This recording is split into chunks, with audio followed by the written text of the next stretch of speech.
Hey guys, welcome back to Landscape Alert, where this week we are going to be taking inspiration from Simon Curdy from his Instagram page. Now, this is a great idea for a landscape, especially if your house is similar to this. One of the things that you should think about when taking inspiration from other landscape designs is if this is going to match your house. So if your house is similar to this, the backyard itself, then go for it.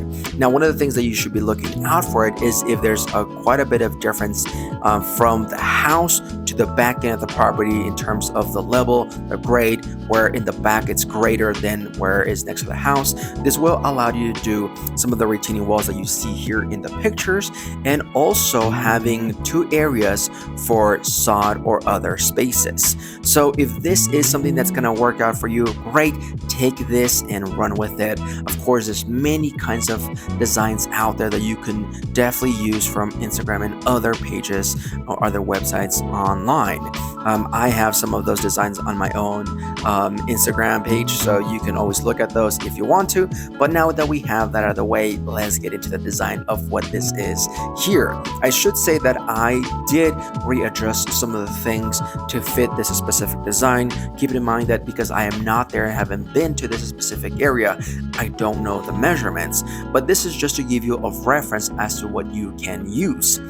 In terms of the area that we're working with here, the property in this design would be of 34 by 43, give or take.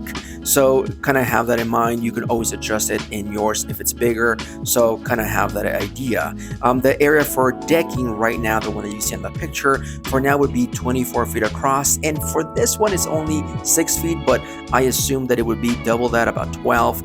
Just because we're not seeing the rest of the decking area.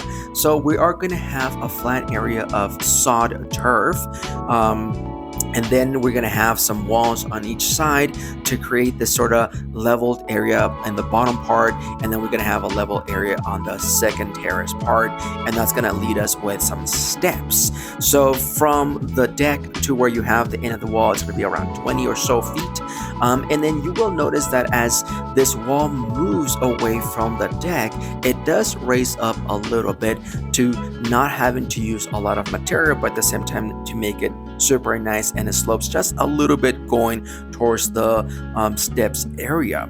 Now the steps in themselves are 6 feet across, and of course that can be always something different, especially if you want it to be bigger, like say 8 feet or even smaller, 4 and so forth. That would be on you, but this looks great because it gives you this nice open space to kind of go from the top to the bottom part where you are going to be mostly kind of hanging out. You're going to have those walls right there that I spoke about earlier, and there's going to be different materials that you can use, but the ones that are shown here in the picture is going to be more of the Siloam stone style. Some call it Siloam, I call it Siloam, some call it Siloam, so it's going to be more on that style. There are different materials out there that you can use. They're going to be sort of similar to this, which is going to be more of a ledge style of stone, and even some of them in the area of Colorado use them quite often. I know it as Brecken Gold.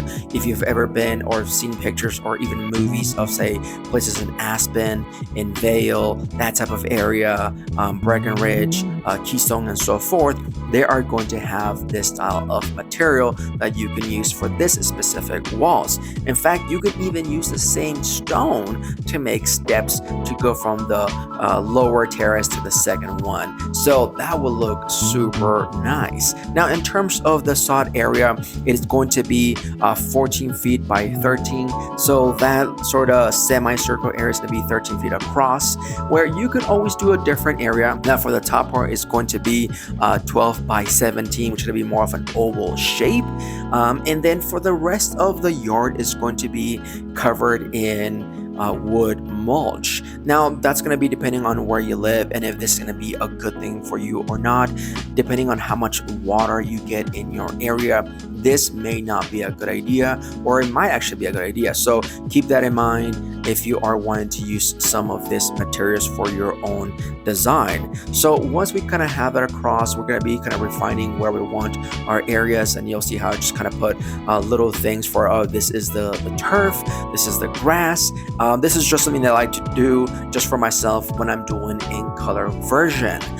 You've noticed in my previous videos where I will do other ones where just be the regular plans, which is black and white pretty much, and it gives you all their information. Now, because I am using the Concepts app for this one, I generally try to put more color in this ones because I do see them more of a sketch style, kind of like a notepad type of thing. But it doesn't mean that you can't actually use this one. In fact, I am going to be making videos on how to use this specific application that you can use it for yourself if you want to do it for your future project, and you can print it out, give it to either your friends or whoever is helping you to come up with your own landscape design. So now that we kind of have that out of the way, let's talk a little bit about what's going on here in terms of planting. Now, this specific design, I believe, is for an area in Australia. So there's going to be different kinds of shrubbery and trees in that area. So if you happen to be over there, there's a great chance you're going to be able to use similar things to them. If you don't, then you are going to want to adjust, especially what you have in your area. If that happens to be lindens, oaks, maples, and so forth and so on, maybe mesquites would work as well. But there's all kinds of different trees out there that would be amazing. But one of the things that I always recommend when you're making your own design is to grab things that are going to work well for your area, that are native to your area. And of course, depending on where you are and if you have a lot of coverage, you might be able to put other things that will grow well in your area. Keep in mind your elevation and how much water you're going to have. For the most part, every time I do a new design, a new project, we are always putting water to those new shrubs and trees to give them a fighting chance. Anyways, guys, this is the design. What do you guys think about? Let us know. Don't forget the motto here, which is a Dream Design Create. Don't forget to like and sub, and of course, check us out over on our Instagram page, and also give some love to Simon Curdy. Anyways, guys, take care of yourselves, and I will see you guys on the next video. Bye-bye.